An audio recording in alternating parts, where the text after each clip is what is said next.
you. So how many of you would like to have a lot more money in your lives? No, I said a lot more money in your lives. And how many would like to have a lot more happiness in your lives?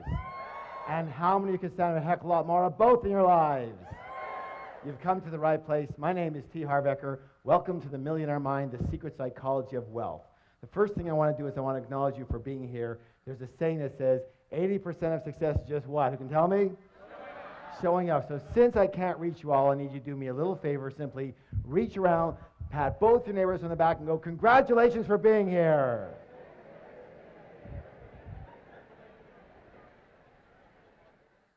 It takes a lot of courage to really have a look at your life sometimes and admit what's going on. And most of us, well, we're not the best admitters, are we? Kind of reminds you of this story about this lion who's walking along the path of the jungle. And he comes across a monkey. And he goes, hey, monkey, who's the king of the jungle? And the monkey goes, you are, sir, you are. He goes, that's right, and don't you ever forget it. Keeps walking along the path, and he comes across a snake. And he goes, hey, snake, who's the king of the jungle? The snake goes, you are, sir, you are. He goes, that's right, and don't you ever forget it. Keeps walking along the path, comes across a great big elephant. He goes, hey, elephant, who's the king of the jungle? The elephant just keeps walking. He goes, hey, elephant, who's the king of the jungle? The elephant just ignores him. The lion gets really mad, swipes the elephant on the butt, draws blood. The elephant gets angry, picks up the lion with his trunk, throws him around, fires him on the ground, stomps on his head, picks him up, throws him around, fires him on the ground, stomps on his head, picks him up, throws him against a tree, and the battered and bloody lion just lies there and says, hey, you don't have to get mad just because you don't know the right answer. And you might as well laugh now because it don't get any better, okay? Anytime I do any training, I have 2 rules. How many rules? 2. How many rules? 2. Thank you. The first rule is really important. It says this: don't believe a word I say. Now, in all sincerity, why would I suggest that? That's right. Whose experience can I come from? Thank you. Just my experience. It doesn't make it right. It doesn't make it wrong. It doesn't make it true. And it doesn't make it false. It just makes it my experience. All I can let you know, however, is that the information and principles you're about to learn here tonight totally transformed my life and has now transformed the lives of literally thousands and thousands and thousands of other people. Is it okay if I tell you just a little bit about myself? Thank you. I guess my claim to fame is that I owned at least a dozen different businesses before I hit the age of 30. Included in one of those businesses was opening one of the first retail fitness stores in all of North America. Now, the interesting thing about that company is that I started that business with $2,000 that I borrowed on my Visa card. And from there, I was able to open 10 company-owned locations in only 2.5 years, and then sold half my company shares to a Fortune 500 company for $1.6 million. How many wouldn't mind starting with a $2,000 credit card loan and having $1.5 million in your pocket a couple years after that? Excellent. After that, I kind of semi-retired. I moved down to San Diego, and I began doing some consulting, some one-on-one consulting. And I guess it was pretty effective for people because they started bringing friends and relatives and managers and partners, and pretty soon it was 1-on-2 and 1-on-5 and 1-on-10 and 1-on-20. And someone suggested, Harv, you might as well open up a school already. And I said, you know what? That is such a good idea. And I did. And I founded the Street Smart Business School and taught thousands of people all across North America street smart business strategies for high-speed success. What kind of success, please? Thank you. And it was during these seminars that I noticed something. I noticed something very, very, very, very, very, very strange. Would you like to know what it was? Well, maybe I'll tell you next time, but what it was simply this, that you can actually have 2 people sitting side by side in exactly the same room. And one person would take these principles and they would skyrocket to success. But what do you think would happen to the person maybe sitting right beside them? Not a heck of a lot. And I realized right there, you can actually have the greatest tools in the world, but if you have just a tiny leak in the toolbox, we have a little problem. So I began designing programs based on the inner game. What game? Thank you. The inner game of money and success. And when we blended and combined the inner game with the outer strategies, with the outer tools, virtually everybody's results went through the roof. Does that make sense, y'all? A good example of what I'm talking about with this inner game is, how many of you notice the phenomenon that when a millionaire loses their money, they generally have it back a very short time later? True? A good example of that is, have you heard of this fellow by the name of Donald Trump? Here's this multi-billionaire who loses everything and more, and 2 years later, he's got it all back again and more. Why does this phenomenon happen? It happens because even though these people might have lost their money, they never lost their most important ingredient to their success, which was their what? Their millionaire. In Donald's case, it's his what? His billionaire mind. Do you realize that Donald Trump could never, quote unquote, just be a millionaire? Let me ask you your opinion. Are you willing? How do you think that Donald Trump would feel if his net worth was $1 million? Yeah, he'd feel poor. He'd feel broke, right? Now, listen, this is the most important thing you could ever learn. That's because Donald Trump's financial thermostat, his what? Is set for, everybody pick your finger up right here. Fingers up. Make it be with me. Billions, not millions. Most people's financial thermostat is set for, fingers up, thousands, not millions. Some people's financial thermostat is set for, fingers up, hundreds, not even thousands. And some people's financial thermostat is set for, thumbs up, below zero. They're freezing and they don't know why. Which brings us to the psychology of wealth. It's very important to realize that we live in a world of duality. A world of what? Thank you. Help me out here. In and out. Give me some examples. Black and white, hot and cold, back and forth, left and right, up and down. Excellent. Excellent. Let's take right and left. Is it possible to have a left side without a right side? Left of what? You see, they're a comparison. So just as there are outer laws to money, therefore there must be what? Excellent. You know, the fact is that most people do not reach their full potential. Most people are not successful. 80% of individuals will never become financially free in the way they would like to be financially free. And 80% of individuals will never claim to be truly, truly happy. And there's a reason. Would you like to know the reason? The reason is very simple, that most people are a little on the unconscious side. They live only on a very superficial level of life, only based in the visible world, only based in what they can see. Now, a good example I'm talking about here is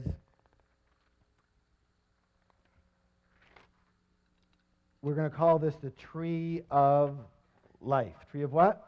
Life. Excellent. And on this tree grows what? Fir. Who said fir? Fruits. What's the word? Fruits. So we take a look at the fruits of our life, which are our results, right? And we don't like them.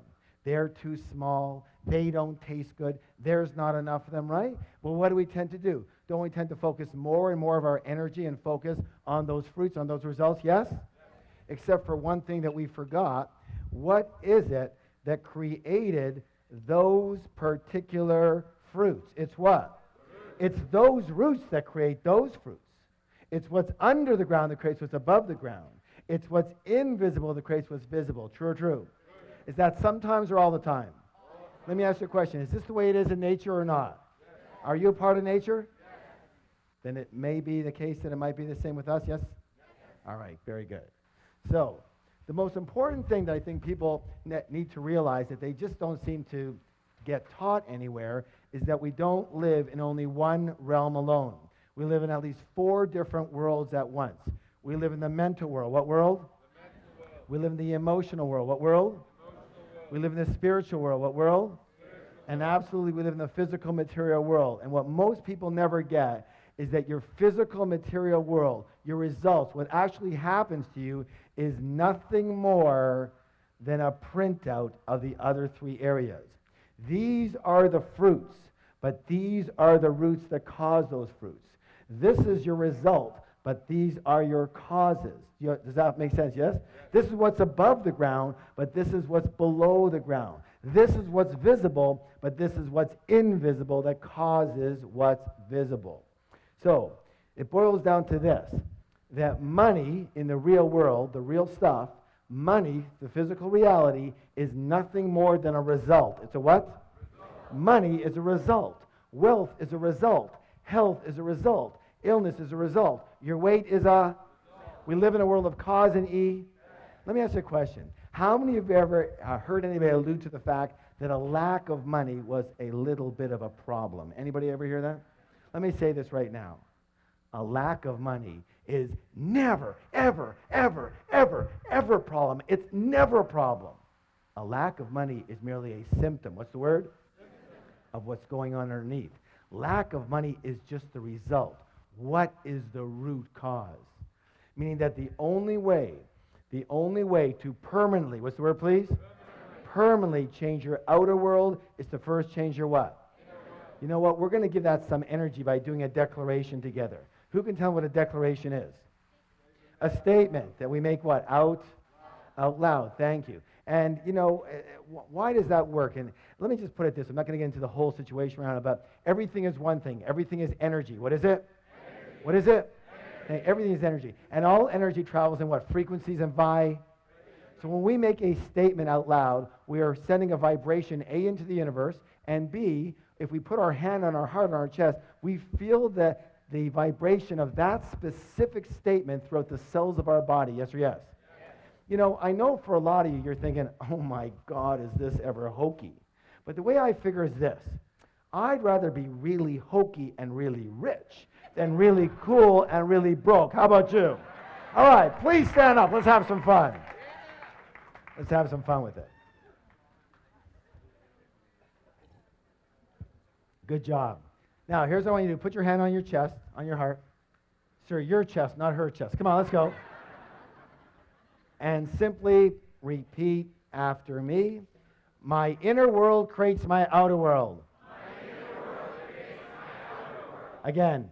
My inner world creates my outer world. One more time, twice as loud. My inner world creates my outer world. Now, turn to somebody, look them in the eye, give them a high five, and say, you have a millionaire mind. I wanted to share with you something called the process of manifestation. The process of what? All right, help me out here. Your thoughts, lead to your feelings, which lead to your excellent. One more time, all together. Your thoughts lead to feelings, lead to. I'm very well known for making the following statement, and the statement is even on the very back of the book that we've been talking about. And it says this. It says, give me 5 minutes with anyone, and I can predict your financial future for the rest of your life. How? Very simply. In a short conversation, I can identify what's called your money blueprint. Money what? Blueprint. Thank you. Each of us has a personal money blueprint already ingrained in our subconscious mind. And my friends, it is this blueprint, more than anything and everything else all combined, that will determine your financial life. You can know everything about business. You can know everything about marketing, about negotiations. You can be the best salesperson. You can be the best at your job. You can know everything about finances. You can know everything about stocks. You can know everything and every strategy about real estate. But if your money blueprint isn't preset for a high level of success, you will never, and I repeat, never amass a large amount of money. And if by chance you do, you will either quickly or slowly lose it. It's very simple. It boils down to that. And the good news is you can actually change your blueprint. Good? So let's talk about the blueprint so you understand it. How is your blueprint formed? The blueprint is formed specifically based on the information. The what? Thank you. The information or programming you received in the past, especially as a young child. Who are some of the primary sources of this information? Parents. Good. Who else? Teachers. Yes, religious leaders. Good. Good. Friends, grandparents. Good. Yes, media. Very good. Culture. Let's take culture. That's a good one. Isn't it true that certain cultures have a certain way of thinking and dealing with money? Yes. And other cultures have a completely different way of thinking and dealing with money? Yes. And let me ask you a question. Does the child come out of the womb doing it that way, or were they taught how to do money that way? Thank you. Put your hand on your chest. Repeat after me. I was taught how to do money. Thank you. And so was I. We were all taught how to do money. And unfortunately, most of us were taught by people who either didn't have a lot of it or who had a lot of emotional issues around it. True or true? So how are we taught? How are we conditioned?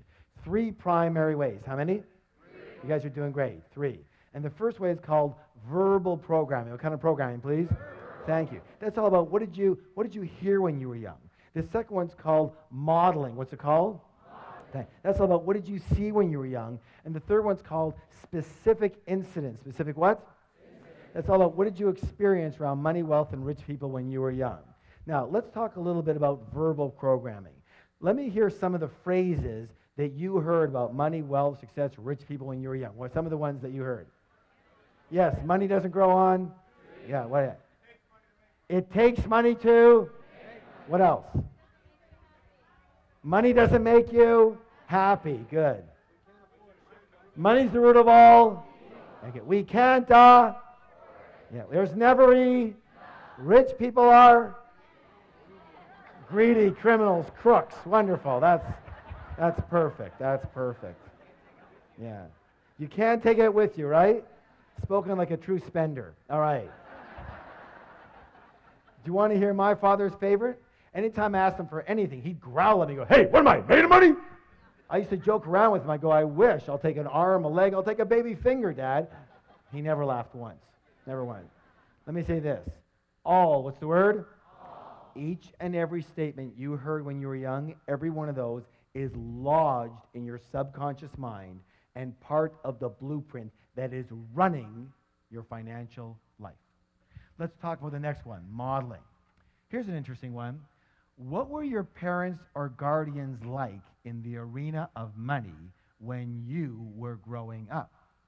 Did one or both of them manage money well, or did they mismanage money?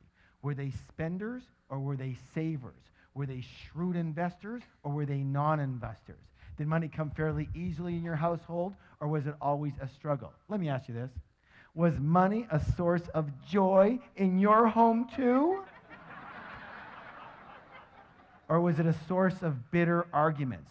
Why are we talking about this? Because there's a saying that says this: monkey see monkey, and humans aren't far behind. So generally, we will tend to be exactly like, identical to one or a combination of both of our parents in the arena of money. Unless we're exactly the opposite. Why would someone be the opposite? That's right. It just depends on how angry you were at them or at the situation. You said, "I will never live like this again." Got it? The third way is called specific incidents. Specific what? Specific incidents. Now, the best way to talk about that is with my own life and my own wife. Her name is Rochelle, and when she was 8 years old, she would hear the clanging of the ice cream truck coming down the street, and she would run to her mom and ask her mom for a quarter, and her mom would say, "Sorry, dear, I don't have any money. Go ask Dad. Dad's got all the money." She'd run on over to Dad. She'd go get her quarter. She'd go get her ice cream. She was a happy camper. The next week, she'd hear the clang of the ice cream truck coming down the street. She would run to her mom and ask her mom for a quarter, and her mom would say, "Help me out now. Sorry, dear, I don't have any money. Go ask your dad. Dad's got all the..." She'd run on over to Dad. She'd get her quarter. She'd go get her ice cream. She was a happy camper. Question! What did my wife learn about money? Yeah, first of all, that men have all the money. So when we first got married, what do you think she expected of moi? I'll tell you what, it wasn't quarters anymore. Somehow she graduated. What did she learn about women and money?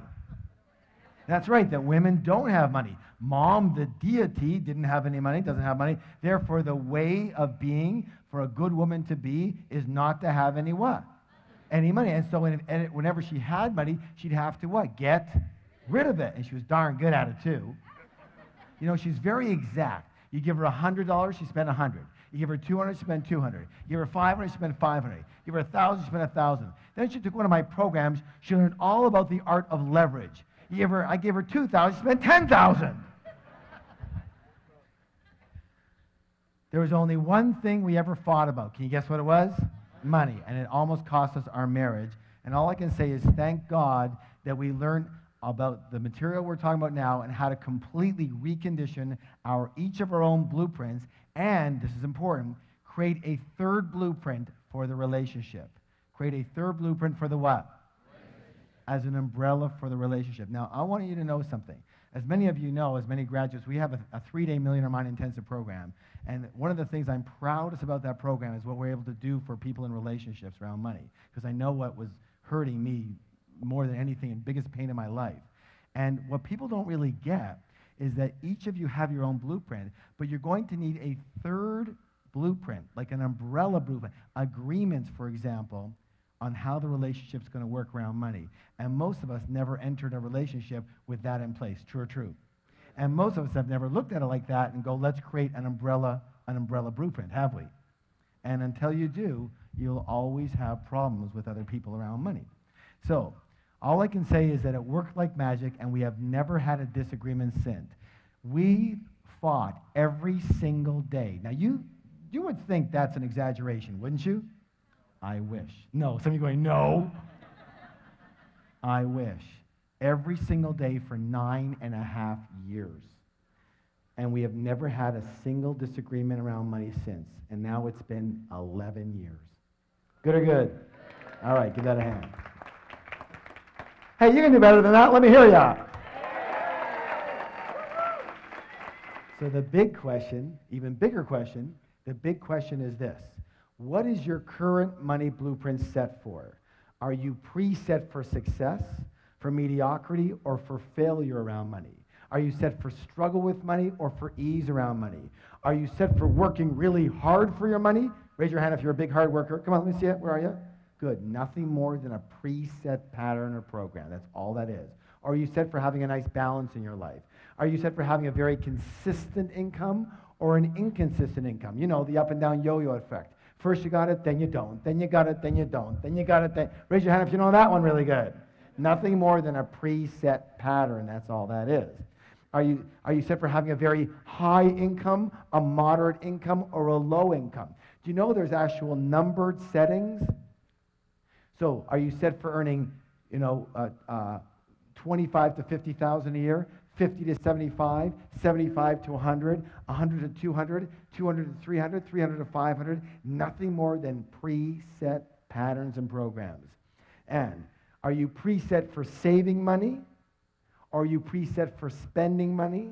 Or are you set for avoiding the entire subject, if you could? Absolutely. Are you set for managing money well or for mismanaging money? For picking winning investments or picking losers? For trusting people with money or distrusting people with money? How can you tell what you're set for? Well, one of the easiest ways is what? Look at the fruits. That will tell you what the roots are set for. Let me give you an example of what I'm talking about. If the temperature in the room is 72 degrees, chances are really good the thermostat is set for how much, guys? 72. Now, here's where it gets really interesting. Now, imagine that it's really hot outside and the windows are open. Is it possible that the temperature in that room could, say, get to 77 degrees? Yes or no? But what will eventually happen? Thank you. The thermostat will kick in and drive that temperature back down to 72 degrees. Now, is it possible that because the windows are open and it's very cold outside, that the temperature in the room could, say, go to 65 degrees? But what will eventually happen? Thank you. The thermostat will kick in and drive that temperature right back to 72. Meaning that the only way to permanently, what's the word? Thank you. Permanently change the temperature in that room is to change that what? Thermostat. And the only way to permanently, what's the word? Permanently change your money life, your financial results, is to change your money what? Thermostat, otherwise known as your money blueprint. Does that make sense to you? All right, excellent. Now, who can tell me one of the simplest ways to make change? Decide one. What else? Yes, become aware of it. Good, good. Yeah, someone said marry rich. That's good. That's close. That's good. Obviously, one of the easiest ways to make a change is to model. What is it? Model people who have blueprints set for high levels of success. High levels of success, yes? And those people have a name. They're called rich people. And so one of the things we're going to do in the second part of the program here is talk just a little bit about how rich people actually think quite differently than most other people. But before we do that, we have to take a little stretch. So please stand up.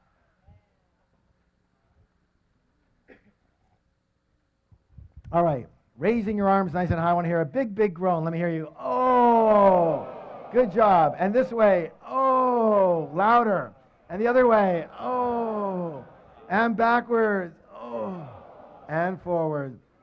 Oh. Give somebody a double high five and say, you're awesome.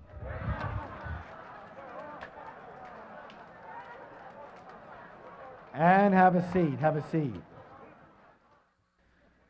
All right, let's get into some of these things that are lots of fun. So, the first way that rich people think quite differently than most poor and middle class people, and when I say poor and middle class, I mean the mentality more than necessarily the result. Of course, it depends on that, yes? All right, so let's go this one. Rich people believe what? I create, one more time, twice as loud. I create my life. And most poor and middle class people, what do they believe? Life happens to me, life happens to me. If you want to create real wealth, it is imperative to believe that you are at the steering wheel of your life. You have to believe that you are the one who creates your success, you are the one who creating your mediocrity, and you are the one creating any financial struggle. Consciously or unconsciously is still you. But instead of taking full responsibility for what happens to them in their life, most people, well, they play the role of the what? The victim. Now, you can always tell a victim because they leave 3 indelible clues. And we're going to go over these right now. But before we do, I want you to realize that I do fully understand that what we're about to talk about here has nothing to do with anyone in this particular room. But just in case you know someone who should have been here, make sure you bring them next time. Yes? All right. So the first thing they do is what? They blame, that's right. They blame the economy. They blame their type of business. They blame the stock market. They blame the real estate market. They blame the city they live in. They blame the taxes. They blame the government. They blame their employer. They blame their employees. They blame their manager. They blame customer service. They blame their partner. They blame their upline. They blame their downline. They blame their husband. They blame their wife. And of course, everybody wants to blame their parents for something. Or the next thing they do is they do what? Thank you. They justify their situation by saying something like, well, you know, money's not that important. Let me ask you a question. If you said that your husband or your wife or your boyfriend or your girlfriend wasn't that important, would they be around for very long? I don't think so, and neither would what? You know, neither would money. And people come up to me in my major seminars all the time, and they'll walk up and they'll say something like that. They'll say, well, you know, Harv, money's not that important. And I'll go, you're broke, aren't you? And they'll go, well, right now I'm a little short. No, not right now, always. You've always been broke, yes or yes. And they go, of course they're broke. Of course they're broke. If you didn't think having a motorcycle was important, would you buy one? Would you have one? Of course not. If you don't think having a pet parrot is important, would you buy one? Would you have one? Of course not. If you don't think money's important, would you have any? Of course not. You know, you can actually dazzle your friends with this information.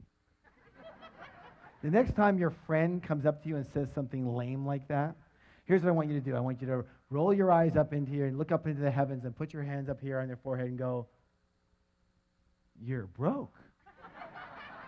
And they're going to go, how did you know? And you're going to go, what else do you want to know? That'll be $50, please, and you'll have a whole new business. Of course they're broke. Let me just say this for the record. Anybody who says money is not important doesn't have any. True or true? All right, now, the third one here is absolutely imperative. What's it say, please? Complain. Let me say this right now. Complaining is the absolute worst possible thing you could do for your health or your wealth. The worst. Why? Well, one of our other programs is called the Wizard Training. What kind of training? And that's all about how do you manifest what you want with elegance and joy versus a lot of struggle. And the way to do that is using universal principles. And so you can be in alignment with the laws of nature instead of fighting against them. Does that make sense? All right. And one of those principles I'm sure you heard of, and it says this. I want you to repeat it. It says, what I focus on expands. Let me hear you. What I focus on expands. One more time. What I focus on expands. Tell somebody else, please. Excellent. Now, here it is. Let me ask you a question. When you are complaining, what are you focusing on? What's right with your life or what's wrong with your life? And since what you focus on expands, what are you now going to get more of? What's right with your life or what's wrong with your life? Absolutely, you're going to get more of what's wrong with your life. When you are complaining, you are actually attracting crap into your life. When you are complaining, you turn into this big, giant crap magnet. And have you ever heard that complainers, they usually say the same thing, say, well, of course I complain. Look how crappy my life is. And now you know better, so you can say, no, it's because you complain that your life is so crappy. Shut up and don't stand near me. So I'm going to give you some homework. Are you willing? An action plan. Now, here's what I want you to do. For 7 days, how long? 7 days. No complaining. Not out here and not in here. And when you can do that for 7 days, I promise miracles will occur for you. And it's got to be a whole 7 days. Why?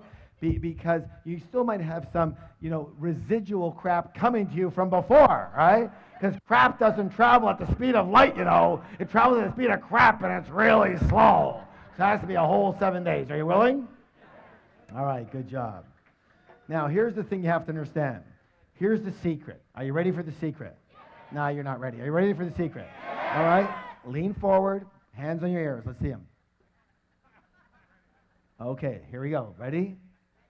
There's no such thing as a really rich victim.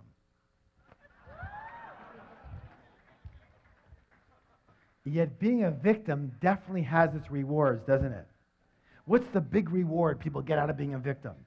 That's right, they get attention. Is attention important to most people? It's the most important thing to most people. Why? Because when we were infants, we made a mistake, and a big one. Almost all of us. And what we did is we equated attention with love for the purposes of survival. But they're not the same at all. Does that make any sense? And because of that mistake, most of us really don't even know about true love. We know about what's called ego love, meaning we love another person for what they do for us versus who they are, having nothing to do with us. And worse than that, we love ourselves for what we do for us. In other words, when we're good, we love ourselves. And when we're bad, we don't love ourselves. True or true? Okay? And that's the biggest problem we have with most people today. And let me say this again, that at the 3-day Million Dollar Mind Intensive, and I know a lot of you have been there, one of the blessings we have is this ability to be able to disconnect those two so that you truly love another person for who they are, which means you can truly love yourself for who you are and accept yourself the way you are right this moment. Good or good? Good. And that's another blessing that we have. And so, as I said, there's no such thing as a really rich victim. So in order to stay a victim and get their attention, these people make darn sure they never get what? Rich. So here's a choice. You have a choice. You can be a victim or you can be rich, but you can't be both. You have to choose. And let me say this right now, and I hate to be so graphic about it, but we came here to learn, yes? Yes. All right. So everybody go like this with your finger. Put it over here. Watch. Every time you blame or justify or complain, you are slitting your financial throat and your happiness throat as well. And people, well, if they want to be around you, there's something wrong with them too.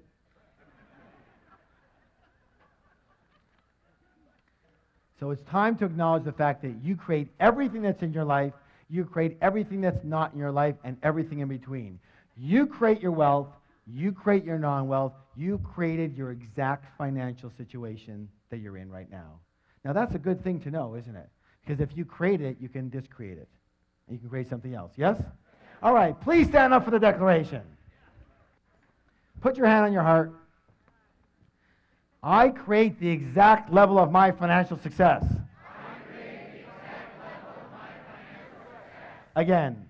I create the exact level of my financial success. One more time, twice as loud. I create the exact level of my financial success. Turn to somebody, look them in the eye, give them a high five, and say, you have a millionaire mind.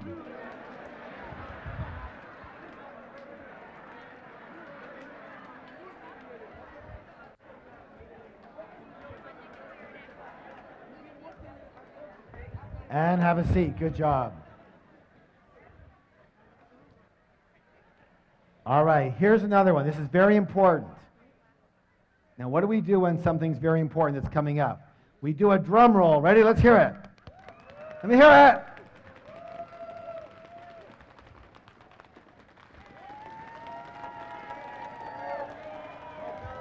Good job. Rich people play the money game to what? Win. And most poor and old class people play what? Not to lose. Not to lose. Oh my goodness.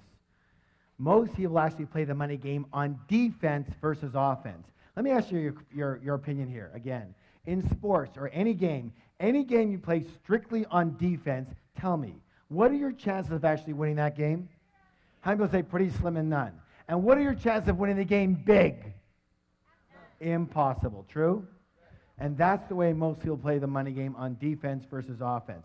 You know, their primary concern for a lot of people is survival and security. You know, so what is your goal? What's your objective? What's your true intention? For a lot of people, their primary intention is to have enough to pay the bills. I just want enough to pay the bills. On time would be a miracle. Or I just want to get by. Or I just want to earn a decent living. And due to the power of intention, that's exactly what you're going to get, and not a dime more. Some people know this quite well, yes? Or you have middle class people, and middle class people, what's their big intention? They just want to be what? Comfortable. You know, it's so important to them, we're going to write it 2 times.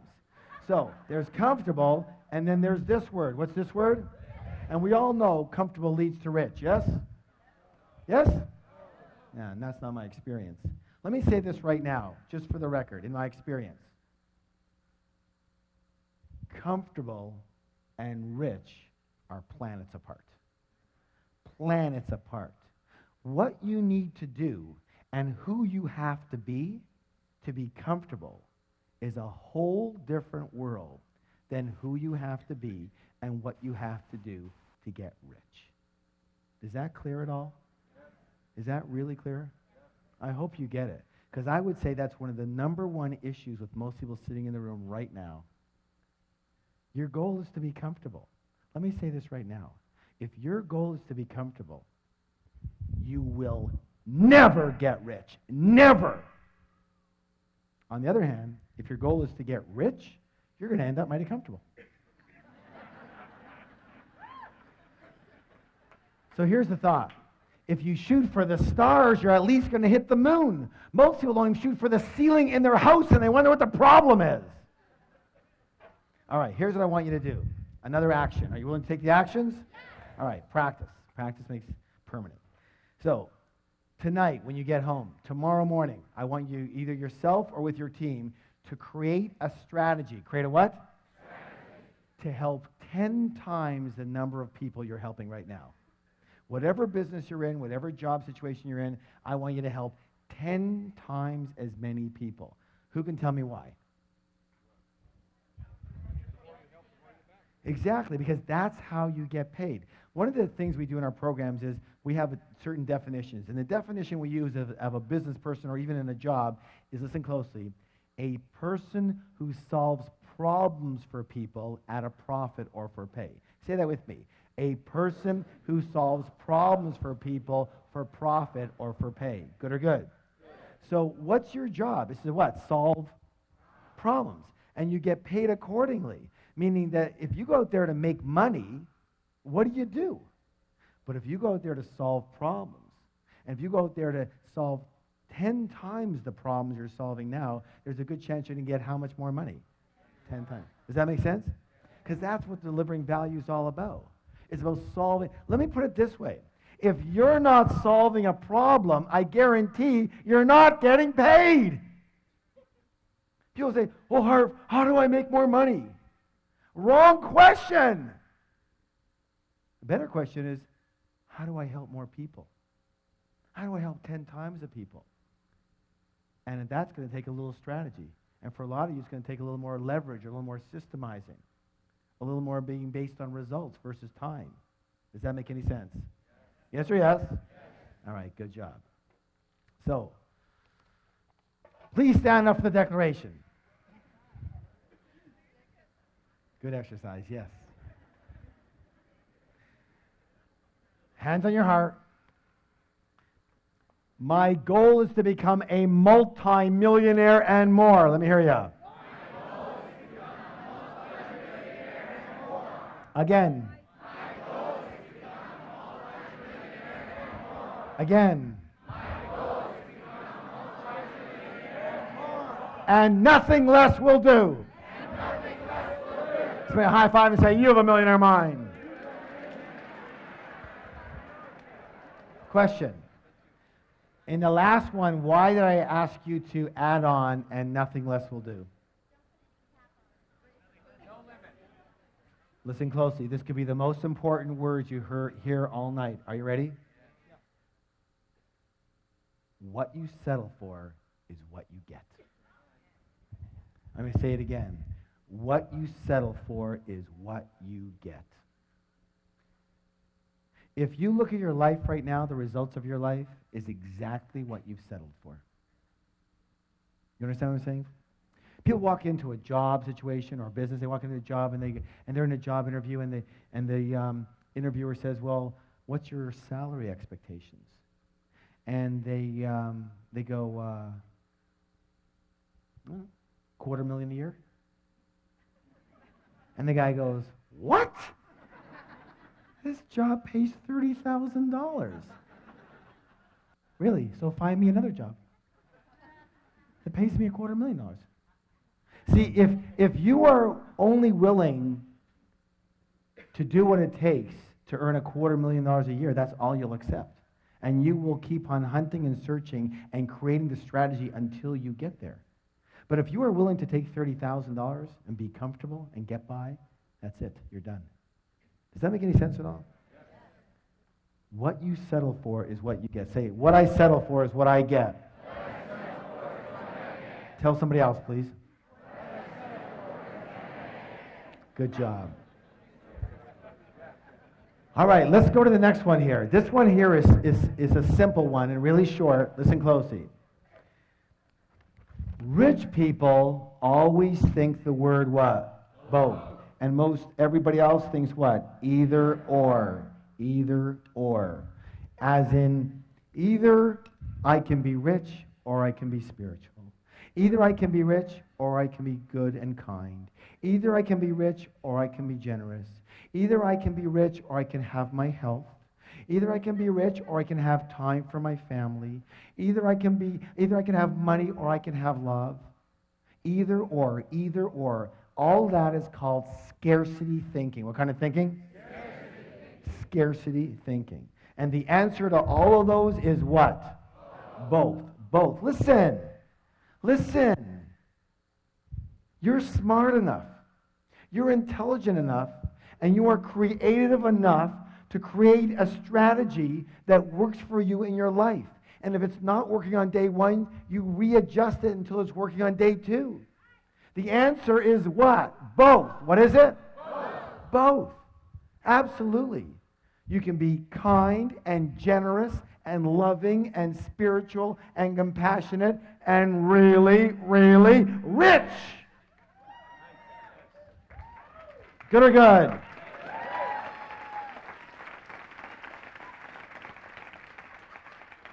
Let me ask you a question. How many of you ever heard the saying, you can't have your cake and eat it too? This, for my money, that is the absolute stupidest saying I've ever heard in my whole life. The all-time dumbest, the hall of shame, all right?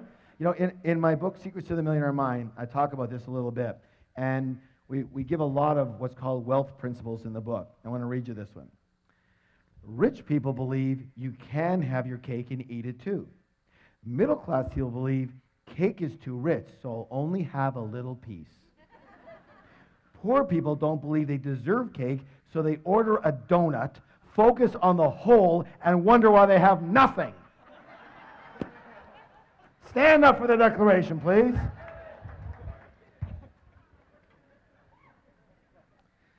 It goes like this. I can be kind, generous, and loving and still be really, really rich.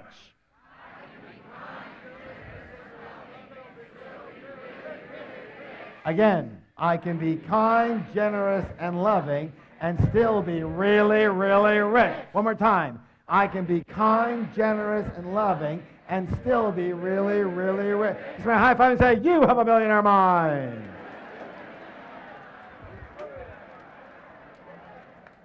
All right, good job, guys. Excellent work. This one here is such an insidious one. It's like something in the back of most people's mind, but they never will say it out loud. And it's one of the biggest blockers of all the blockages of wealth. Are you ready? Yes. Rich and successful people admire and model. What's the two words? Admire other rich and successful people. And what do most everybody else do? They resent the heck out of them, yes or yes? Most poor and middle class people often look at other people's success with resentment or jealousy or envy, or they snip, they're so lucky, or they whisper naughty things under their breath.